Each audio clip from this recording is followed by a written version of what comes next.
Dr.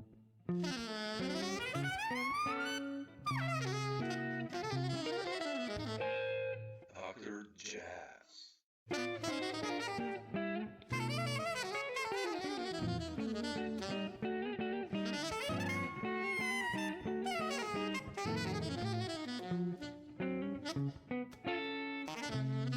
Thanks for finding the time. Appreciate it. Oh man, I'm happy to be here. Let's see. Just get this. Yes. Yeah. And I just want to start this talk with I've listened to so many records of yours, and most peculiar, the last one. And what's first of all happening in the band leading department? Have you been preparing something new, writing some new music, or? Yeah, I mean, I'm always kind of writing in bursts here and there. Like there seems to be some times where there's like things are coming, and then there might be a while where I don't write so much. So it's not. I don't usually like say like I'm going to sit down and write today, or like I'm going to set aside time. I'll just kind of wait till something starts, kind of popping up. But yeah, in the band leading department, I guess what's happening this year is like I have a record coming out very soon. I think that's kind of like a co-led sort of project with again with Matt Brewer, Tyshawn Sorey, and Mark Turner. Fantastic. We played 2 nights or two days actually at this club in Brooklyn called Ornithology that was recorded by producer Jimmy Katz for the label of his Giant Step Arts. So that's coming out, and then we're also doing another live recording later this year with that same group. Oh, okay. So yeah, on the recording front, that's kind of what's on the docket for right now. Oh, you and Tyshawn and Matt, I mean, that's like the new rhythm section unit. How did you hook up with Tyshawn? I mean, I know he's on Terrible Animals, and but what's your story with him? Well, Tyshawn, I think the first time I ever played with Tyshawn was like very long time ago. I don't know, 2000, I don't know, I want to say like 7 or 8, something like that. Which he probably, I was gonna say he probably doesn't remember this, but he remembers everything, so he probably would remember this too. We played at I can't remember if it was Smalls or Fat Cat, but it was with Marcus Strickland, who had a weekend that was it was really Moreno. It was like Moreno's band sort of, and then something came up, he couldn't do it, so he kind of handed the gig to Marcus, and so he kept the same band but then added me. So that was the first time I played with Tyshawn, and then we didn't really play again for a number of years until we did this workshop together in outside of Copenhagen. I forget the name of it right now, but he was there. Larry Grenadier was there. So that's the first time I got to play with those two together. And since then I always had so since then, well, a little after that, when I started kind of playing a lot with Brewer, and on piano, eventually Sullivan Fortner mostly, and then Tyshawn. So that kind of like that Terrible Animals band, or actually Most Peculiar band, that was kind of what I was, mostly doing as a leader in New York.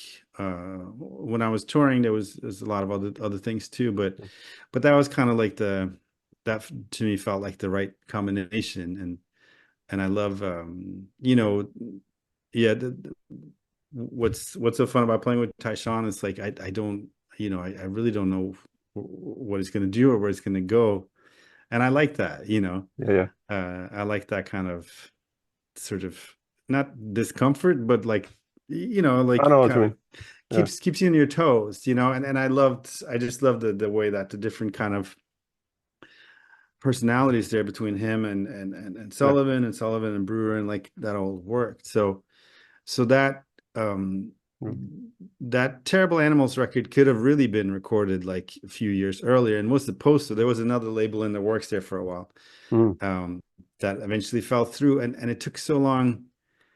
It took so long to try to find a date that everyone could do that, like a couple of years. Yeah, And it's then crazy. it still didn't happen. So then I was like, I finally found like a time where both Tyshawn and Sullivan could do it. And then Matt couldn't do it. So I was like, okay, well, who else plays bass? No, but I remember, you know, I always had in the back of my mind like that playing with Tyshawn and Larry, that'd be fun to do more. I also knew that Larry wanted to play more with Tyshawn. Yeah. So yeah, that's kind of how that. Beautiful. Yeah, I remember I played the first time with Tyshawn in 2003. I invited him to Europe. I think one of his first European tours. Oh wow. And I wrote like this really long tunes, like 7-pagers, you know, constantly changing meters. And on the second gig, it was like 12 tunes. You know, he's like, no music stand. Like, yeah, I don't need it. I was like, man, are you serious? Yeah, don't worry, man. Like, okay. And he just nailed it. I was like, damn, man, what are you doing? Yeah. How does this go? You know, insane. It is insane. Such a player. Yeah. But speaking of Most Peculiar, you know, I listened to it today, and how do you write usually? You know, you said you write when an idea pops up, like, you know, I love Circus Island on that one, or Warsaw, and all these tunes. They're so beautiful. Like, how do you start with a tune usually? Like noodling on a guitar with intervals, or what's the process there? It's different. I mean, sometimes, yeah, it could happen while I'm actually sitting with the guitar practicing or something, but a lot of it is also just like while I'm, you know,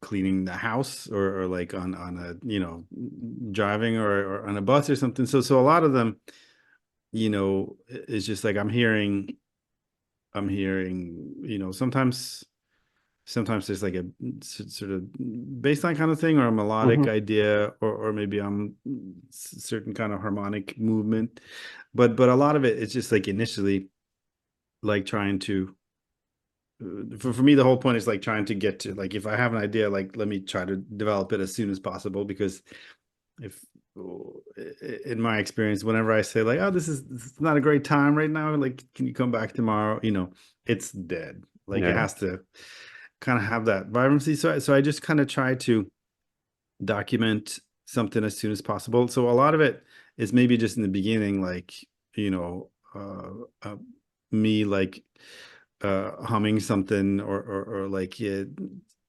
singing some sort of bass line or groove or something into voice notes, you know, on my phone. So I have a bunch of those, but then I'll try to either sit down and develop it with an instrument, or it could be guitar or piano or something, but just kind of, I'll just try to get stuff out without being too judgmental or anything. Just like, okay, well, if that's what I'm hearing, let's just put it down. Let's just go with that. And just to kind of try to avoid having like, you know, ending up with 4 bars or 6 bars, you know, because I used to feel like I lived, you know, like those tunes, if I don't finish it, in my experience, those 6 bars, it's like a ghost that just lives in my house. So whenever I start to write a tune, it comes back and like, hey, remember me? You know, like, can you squeeze me? You know, like, so I just try to make it into something that looks like a tune. It could be 1 page, it could be 2 pages. It could be just like me making a quick little recording of playing it.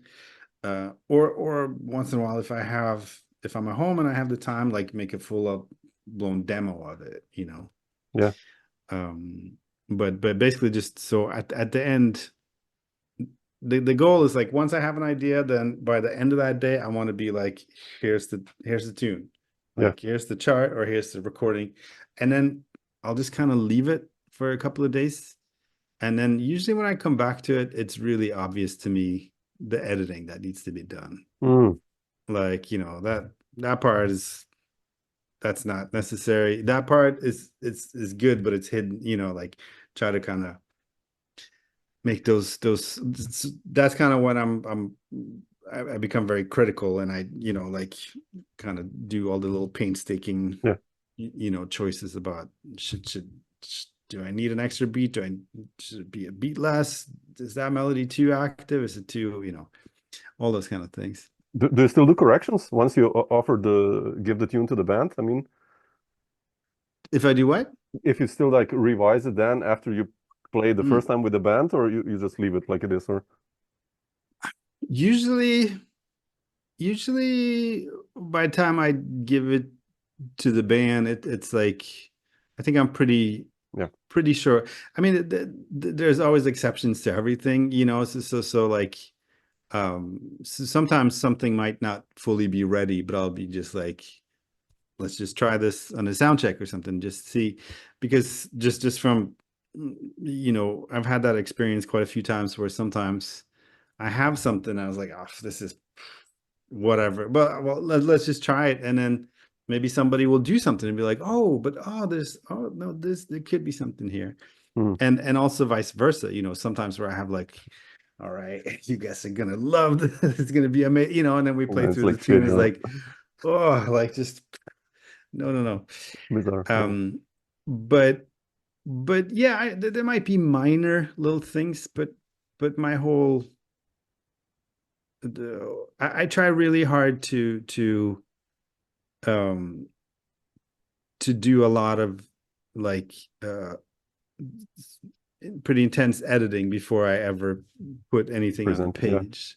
So to kind of make it as simple as possible, you know, like so that the music doesn't get in the way of the player, and also so that it helps me to sometimes see like, did I just write a tune, or did I write like a cool arrangement of a bad tune? You know what I mean? Like there's maybe all this stuff that's like, but if you take all of that, whatever, all that, those voicings away or something, and you just reduce it to like simple chord symbol and a melody, if there's nothing there, you know, so my charts tend to be like, I try to make them pretty like friendly looking, you know.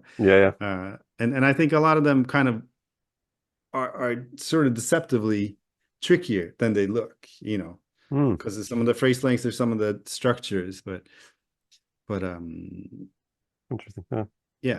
Well, sometimes I listen to your tunes, it's like, what's going on there? It's like, how many bars are there? Or like, you know, especially with those guys playing, like with Tyshawn and Matt, and it's like, obviously there's sometimes no one anymore, and it's like, damn, what? Which is great, you know, they open up so much of the music. I also listened to the last record you did with Melissa Aldana, and you have such a strong connection with saxophone players. I checked the CDs I have you on, like, you know, from Jaleel Shaw to Jimmy Green stuff to Seamus to David Sanchez, and you and sax players somehow go together, and it's so nice to hear you as a sideman. How does your story with Melissa begin, and playing especially with saxophone players? You know, I really love how you comp and how you approach. Sometimes it reminds me of Jim Hall. I don't know why, but in your own way, of course, already. But like, what's your story with Melissa, and especially comping the saxophone? Well, specifically with Melissa, I think you know, we just met in New York. Like she's a good, you know, decade younger than me or so. So like I remember the first time I heard her, she came to Smalls, and she was sitting in you know, at the end of a set or a jam session or something, and you know, like Smalls is, you know, it's also where a lot of musicians just kind of come and hang, you know, like after a gig somewhere close by, you come by, and so there's always like a lot of times a lot of musicians sitting at the end of the bar, and usually they're not necessarily, you know, fully focused on the music, you know, it's just like catching up and stuff. But I remember her playing, and I remember yeah, I was there with, I remember Bill McHenry was there, and I think Orlando, but it's just like people just kind of shut up, like it just kind of like what's going on here, like because she had such a, you know, um, it was just such a strong thing, even back then, like obviously you could hear a lot of influences and stuff like that, but it was very like yeah, just super strong. So that's kind of when I first uh encountered her, and then she yeah, she started calling me for some stuff. We did everything from playing some duo stuff, and then started playing with her quartet sort of maybe a year or two before the pandemic, I think.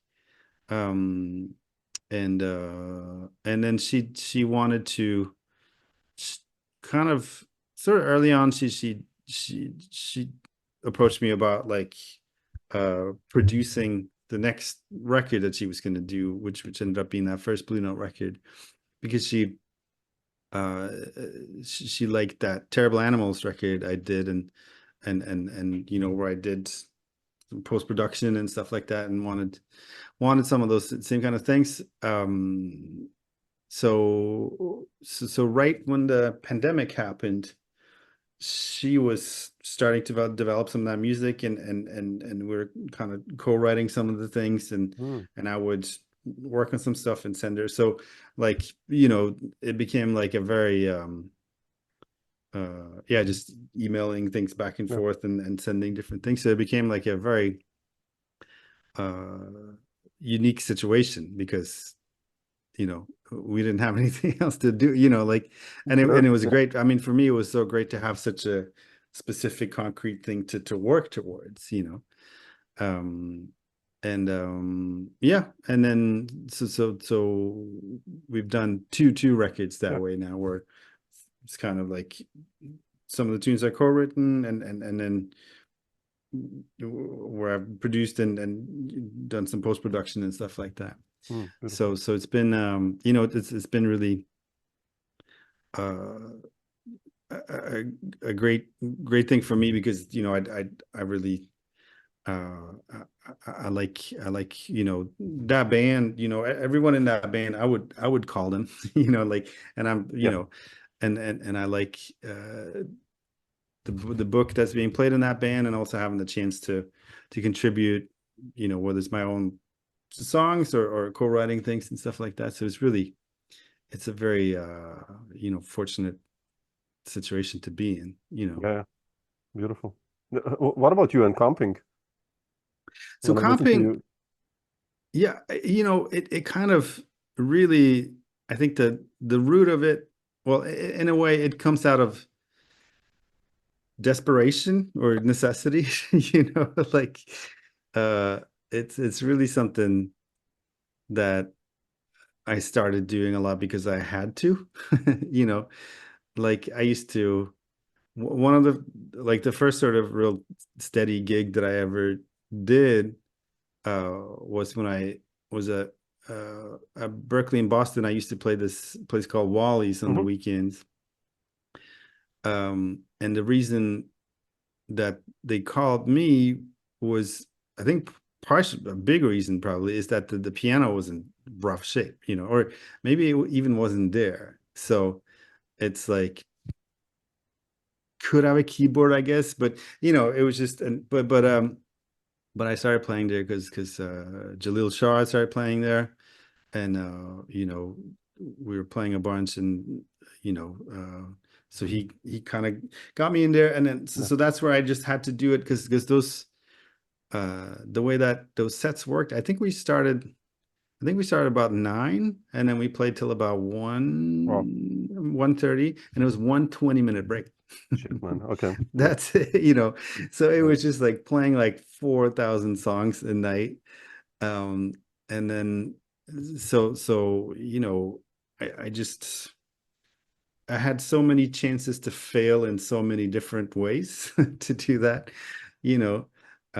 so again, just very, very lucky to be put in that situation. which I wouldn't have chosen to, necessarily, or like I couldn't really replicate it in a practice room, Yeah, that's the best it's on just stage. like, it's just like, well, there's going to be probably like an alto solo and then tenor solo, or maybe a trumpet solo too. So like it's about 9 minutes of this tune, like this Cedar Walton tune or whatever. Like what can I do to not just be functional, Exactly. like so that was that. But I think besides that, I think a lot of my guitar wise, I think, like I really love Jim Hall's comping, on the Paul Desmond records and Sonny Rollins and the duos with Bill Evans, it just, it's the best. And I like how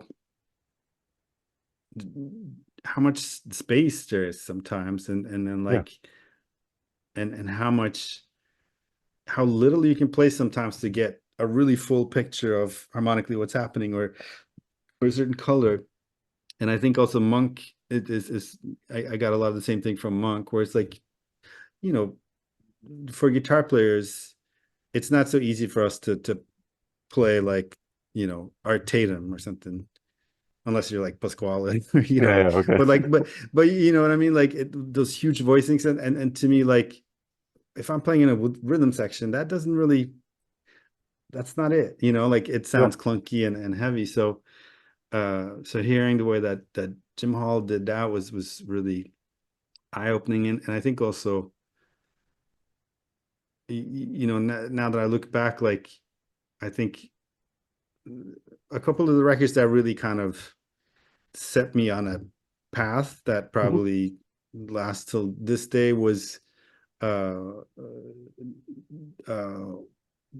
at least two of them were like these two records that Pat Metheny did as a sideman. One was Joshua Redman Wish. Oh yeah, with Charlie Hayden and Billy Higgins. That's beautiful, man. Yeah. Some of the comping there, and just the sound of the band, much like with Jim Hall and Paul Desmond, it's just like this beautiful, beautiful group sound, like, and you can't, it's different than piano, but good different, so I think, and also there was a record, Kenny Garrett record, where they played Coltrane music. Oh yeah, It's personal, yeah. But it was just like it made me kind of realize, like, without thinking of it then, I was like, oh yeah, no, it's cool. But later realizing, like, that's kind of unusual to play in that setting and that kind of music and have it sound like, good. And neither Jamal or Pat Metheny they're not trying to do an impression of a piano player. It's a very kind of guitaristic way. And of course you have other people like, John Scofield, his quartet with Lovano and Bill Frisell, like textual things. And then that came later on, but Kurt Rosenwinkel, like, with the quartet, but also the way that he would play trio, it's just like, I think, I don't think I never like transcribed any of that stuff, but it's there. But the essence of it, the feeling of it, it's just something that I'm really, that I find really like, I'm hearing a lot, and especially again that sound, that band sound that is on that Wish record. Band sound on that Paul Desmond record, where it's just, it's kind of this kind of quiet intensity, like that's always something. So I think for the comping, it's just like, I don't want to be loud. I don't want to play too much. I don't want to, but I don't want to be bland or functional, Like, so I want to sometimes try to find some sort of tension or danger or whatever, but in like a, kind of like, I don't know how to describe it really well, but no, I don't know. counterpoint, like in single lines and intervals. What I hear, and it's beautiful. I mean, I love that stuff. It's like Jim Hall was like you said, he was the master of that. Just one of the first guys I heard. I was like, damn, you can play nothing almost, and it works. It's like, yeah. I mean, his sense of editing is just like insane. It'd be very hard to listen to almost any recording of Jim and be like, oh no, you can take that out. Like you don't need, it's already like he can do that in his head before he tries to play, which is like one of the big goals to reach for, I think. Yeah, especially as a guitar player. Yeah, like you mentioned Matini and Jim Hall and all these guys. And what about you're from Norway, and Norway has such a strong musical tradition. And how was it like for you growing up in Norway? I mean, obviously there's Garbarek and there's Arild Andersen and all these guys, ECM guys. Then you have the free scene, which came early 2000s, I guess. Like, how was it for you growing up in Norway, and how was that music important for you as well? Or yeah, no, it was definitely important because that was the music that was around, that was sort of accessible. So if I went to, unless it was like a major festival or like once in a while, some other thing, it was, people on the Norwegian scene. So people kind of coming out mostly out of that sort of Nordic ECM, that kind of sound, which I really liked and still do, like I was very attracted to that. But at a certain point, like I said, with these, started with like the Josh Redman record and then maybe some Kenny Garrett, and then but then it also became like maybe Coltrane Quartet or like Miles Second Quintet, like stuff that, there was just something happening in that music that I, was really loved, was really attracted to. Branford's records were another one. Winton, but I had no idea what was going on. Like it was just like I'd like it, but I don't, but I felt like I had a better, I felt like sort of the ECM tradition and the stuff that was mainly being played here at the time. I felt like I think I kind of get it, like not great at it, but I sort of understand how the band works and how this music works. So I felt like to have any understanding of what was happening when Coltrane was playing or Elvin was playing, that I should maybe go somewhere else. Like I didn't know where to find that here, so it wasn't like instead of something, but at the time it seemed hard to get, any closer to the source or a real understanding of what that was, because people weren't playing that in concerts, like my friends in high school, they weren't playing that music, so it became a little, it was like removed, it wasn't like tangible. Makes sense. You went to the source to Berkeley first, and then to New York.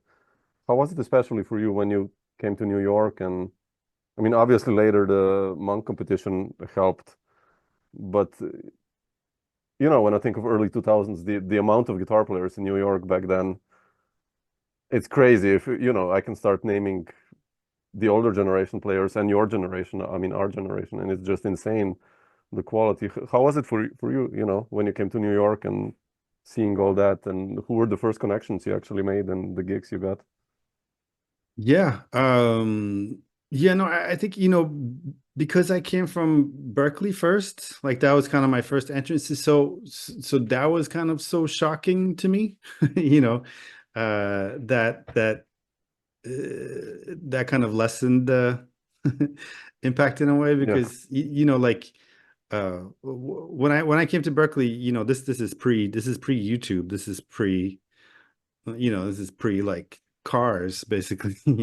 Like I didn't know that there were people my age that sounded like those Branford records I was, and I remember like one of the first, maybe like the second week or something at Berkeley, I heard Jaleel Shaw play, and I was like, I just couldn't wrap my head, like, wait, we're the same age, but why do you sound just like Kenny Garrett? Like how are you, like, how I didn't know that was the thing, like, or it's and like with all these great people that were there, at such a far advanced level, from where I was, and so, yeah, having been in that environment, Yeah, that's helped you. Yeah. like that prepared me. I think if I just gone straight to New York, I might have just turned around and be like, so I'm kind of, in hindsight, I'm kind of glad that I went to Berkeley first, because it was, the scene there is still mainly a student scene, like there's a lot of, or at least at the time, there were tons of little places to play, and you got like Wally's and stuff like that, and all these different restaurants and stuff. So I got a chance to really work, like after a couple of weeks, and play a lot. And I don't think that would have happened maybe if I'd been in New York, or at least to that extent. Yeah. So by the time I came to New York, I had the benefit of knowing some people that were already there, like Jaleel, and I think Kendrick came around right around the same time. Walter, Dana Stevens, a lot of the people I knew from Berkeley were coming down. So that was kind of a nice cushion, sort of, and so and again, because of Jaleel, because he was starting to play a lot as a leader at these different venues like Jazz Gallery, and through playing his band, then I met all these other people, like Jonathan Blake, was in that. I met him through Jaleel. Robert Glasper, was in that band, and then through them I met other people. Then I started playing with Marcus Strickland. Then I started playing with, it's just like kind of stepwise. Yeah. But it was also just, yeah, it was mind-blowing to see, to really see what that scene is like, what the environment is like, because like I said, Boston it's a kind of a sleepy student town. You know what I mean? Yeah. And there's a couple of clubs there, so you can see like people come there and play, but you don't have that thing where it's just like, oh, it's just the Vanguard, and then there's the Smalls, and then it's like, all these places and all these people around, and that was just ridiculous. And the city itself, like I remember when I first came to America, like to Boston, I wasn't like completely enthralled.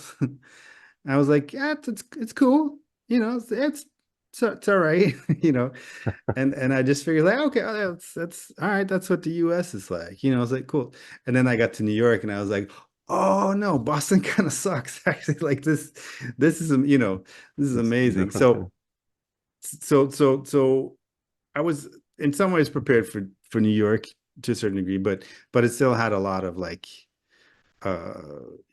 surprises and eye-opening moments. But a lot of it to me was just like, I'd been waiting to go there for a long time. It took me a while to figure out how to do it, and all that kind of stuff. So I was so hungry for it, Did you immediately start leading bands then afterwards? Like I know you did like those early songs and Unlikely Stories for Crisscross then, but like you did that romantic Latino where you basically play standards. Like when did the band leading aspect start? The band, so it kind of came out like when I came to New York, I didn't have an ambition of like, oh, I'm going to get my own band, and my ambition was like, I want to play with like the people that I were already playing with in Boston, but I also want to play with these other people, so my ambition was to be like, I want to be a sideman for the people whose playing I love and whose music I really like, like and just soak that up. But after a while, from playing a lot with, I guess at that time, especially probably Jaleel and Marcus Strickland and to some extent a little later too, like Will Vincent, like I was playing a lot of these clubs, you know, with a lot of different people. So like you know, Rio, who runs the Jazz Gallery, she was like, hey, why don't you bring your band sometimes? And or Mitch at Smalls is like, yeah, you know, I got some time open, you know, like 2 weeks. Can you bring a band? I was like, yeah, sure. You know, I didn't have a band. I didn't, you know, but I've always been writing music, you know. Okay. So even on those other gigs, they were like, yeah, I'm gonna bring a tune, you know. So but as far as like doing a full concert of my music, I'd probably only, that was like my senior recital maybe, or no, I didn't play my own music too much. Yeah, but you know, it was not. I was happy to do it, but again, it wasn't like much like the comping. Like I'm gonna really, you know, do that. Yeah. It was kind of like, well, here's a door that's open. I'd be stupid not to do it. So that's when I started, and I was playing.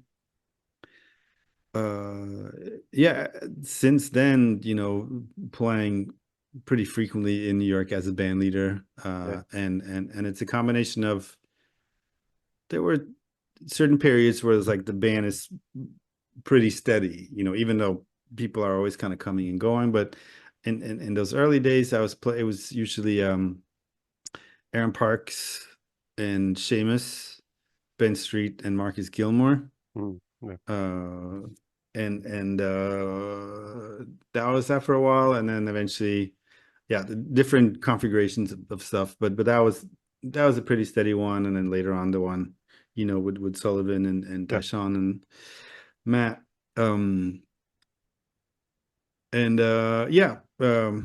That's kind of how that happened. But was it easy for you to lead bands in the beginning, or did? No, I don't think it was easy in the beginning. I don't think it's easy now. You know, I mean, I think, I mean, it's easy for me in the sense that, like, you know, being in New York, again, there's, you know, a lot of people that I want to play with, because we have like a thing and keep developing that, or there's always other people, newer people, or, you know, like to try, like, what would it sound like with this drummer, you know, and so that's one of the things that I really like, is just to be like, because now it's a different drummer, that I have to, it's going to make me play differently, like to make the whole thing feel different. And then as far as, like, you know, basically I give very little instruction, like, you know, like, I don't really tell anyone what to play on anything. I think my job in sort of telling people what to play comes in the writing, you know. If the tune has like a clear identity and it's strong, like where I feel like, you know, you see what I mean? You get the thing, then it's just up to you how you interpret that, you know. If the tune doesn't really have a clear thing, then it's easy for the music to sound a little bland or anonymous. And then that's, I think, you know, for me earlier on, then I would be like, oh yeah, no, I'm not calling that drummer again. You know, he didn't make my bland music sound amazing. So why would I, you know, like, not realizing that, you know, it's my responsibility. So very, very, very hands off, you know. And if I sometimes feel like it needs to go a certain direction, I always try to find a way of doing it musically, or something like that. But you know, I don't have like a set idea of like, this shit goes like that. You know, you do that. Some music works like that, and I've played music that's like that, and that can be fun. But as a writer, you know, I want I wanted to feel different every time I play with different people, you know, or with the same, just night to night, you know. Yeah, that's heavy, right? On a tour sometimes. Like you Yeah. play 15 gigs. Like how do you do it? You know, the longest tour I had was 16 gigs in 17 days, and after gig 7, I was sick of myself and my. Like, but how do you stay fresh on the road actually and keep it, you know, for yourself? Not, you know, audience is always different. That obviously they, but just for you psychologically and musically, how do you stay? Yeah, I think, you know, at least musically, you know, there's always kind of like peaks and valleys. Like you have good days and bad days, you know, like as any job. But I think part of it to me is like I, I I'm not going to be able to stop that from happening. But what I want to do is like to have the valleys come up, you know. Yeah, yeah. So like if I have a bad night, you know, like the band's gonna know it, I'm gonna know it, but everyone in the audience is gonna be like, oh, you know. Yes. And if I do have a bad night, oh, sorry, hang on one second. Okay, can you hear me? Yeah, yeah, super. Did you hear? Did you hear? I just started playing some No, music from I don't no, know. nothing Okay. happened. No. Yeah. So yeah, so you know, if it's one of those nights where it's like, man, it's nothing seems to be happening too much here, or like it just feel like me and the instrument are on the same team today. You know, I tried to kind of direct my attention away from that. Mm, You know, like this music is not about me. It's not like, ooh, let me show you, you know, like yeah.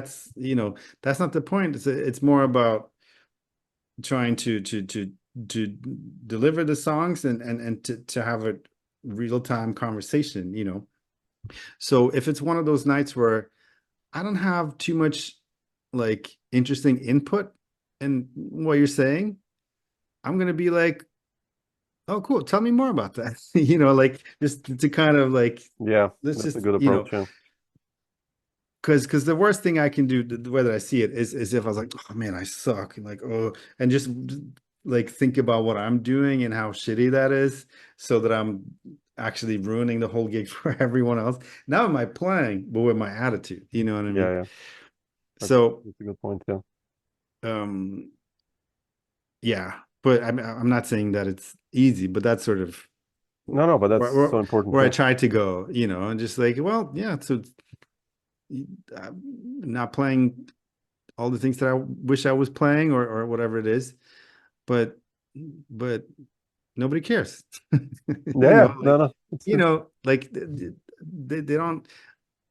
I mean, if I go to see someone play, I don't have specific expectations of what I want you to do. You know, Exactly. Yeah. and and if you were to play exactly what I expect, then I'd be like, oh, that's a bummer. Yeah. Boring. You Yeah. know, Also. yeah. Yeah. Uh, Lage, not to take too much of your time, I just wanted to ask you, we mentioned Terrible Animals a couple of times. Uh, and that's for me like one of the best modern guitar records somehow because and something happened in you. I don't know what happened on that record that compositionally or there's like a slight change in everything. Also, you started messing with more with effects and like what was the story behind that one? Or what happened Well, in your view, or if something happened or I think I think part of it was really just like, you know, for a while there, just uh playing that music with that band, you know, with Tyshawn and Sullivan and Matt and feeling like that had a sound, you know, mm, probably more so than most of the other things that I'd put out, you know, under my own name. Uh, and so that was part of it. I think I got better with the editing compositionally. You know, like I said, mm, like I think earlier on, most of my tunes had too much stuff going on. So it just, you know, there might have been some good things here and there, but sometimes they were just cluttered with things that didn't need to be there.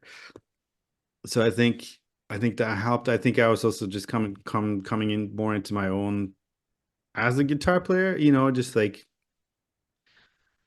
kind of accepting more, like, like I guess this is what it this is what I'm hearing, like, just I guess I'll just let it come out.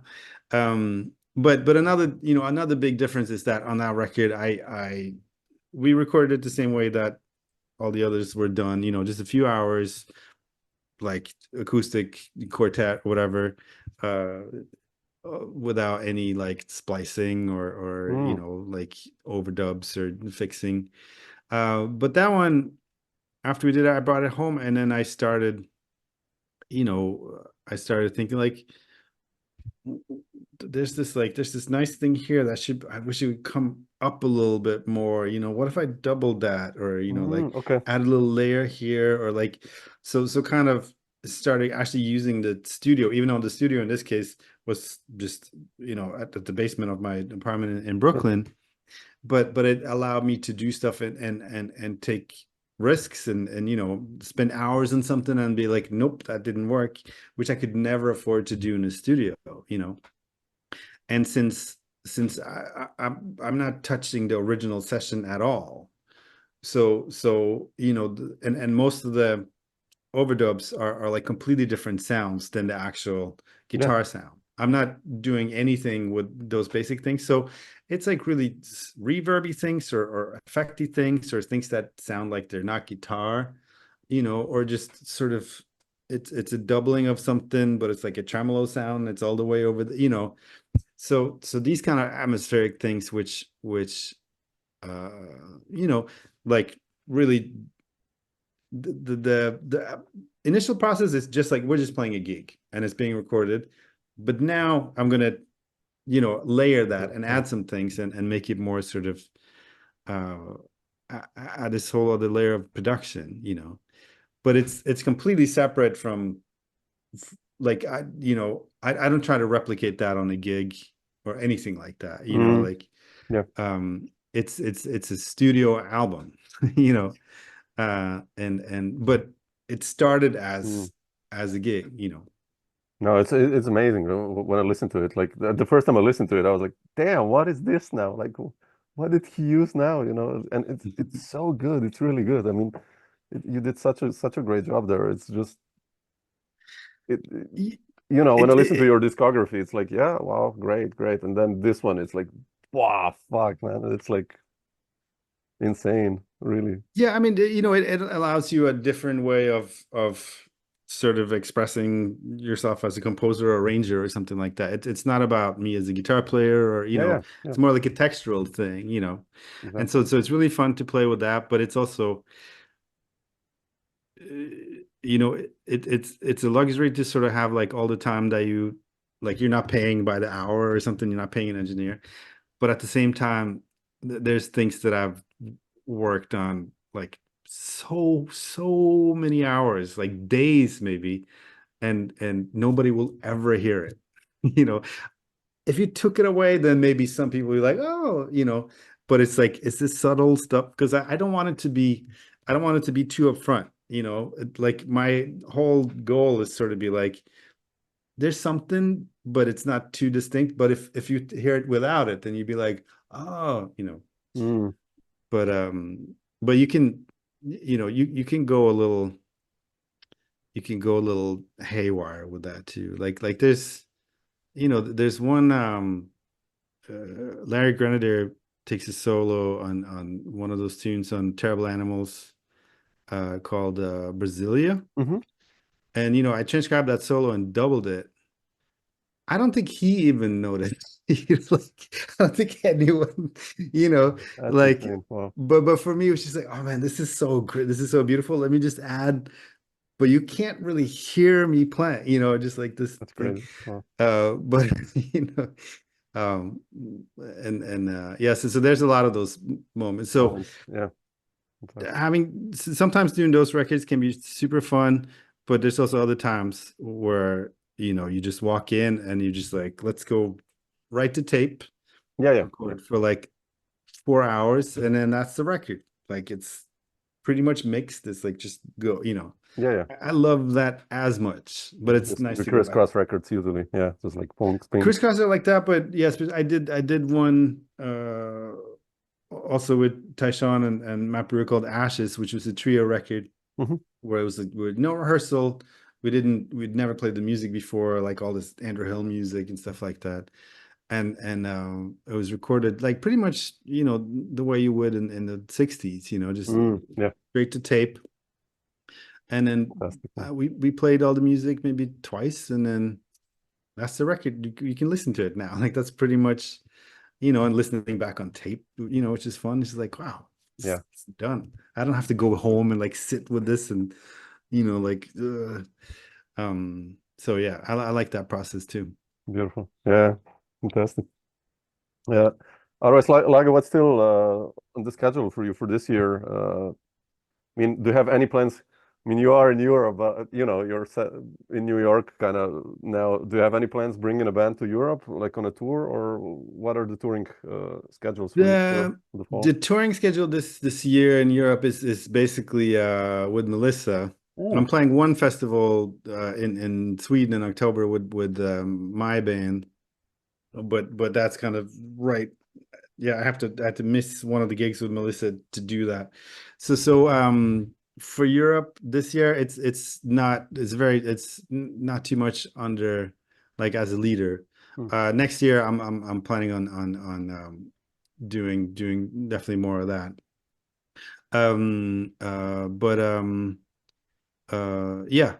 This year is mostly touring with Melissa, Europe, Asia, and then we're playing the Vanguard November, and then recording again with that band with Mark Turner and Tyshawn and Matt in December. So that that stuff is coming out. So I'm trying to get into band leader mode, but like I said, with playing with Melissa's band, it also makes me, I don't have this like I need to do my own thing, I gotta, so which is a blessing and not a curse, but like I have to kind of force myself to do that part, the business part of the band leading, which I find as sort of alluring or fun as like cleaning a bathroom, yeah, it's great. or like, that's but the quote, next year I will clean the bathroom, I promise. Fantastic.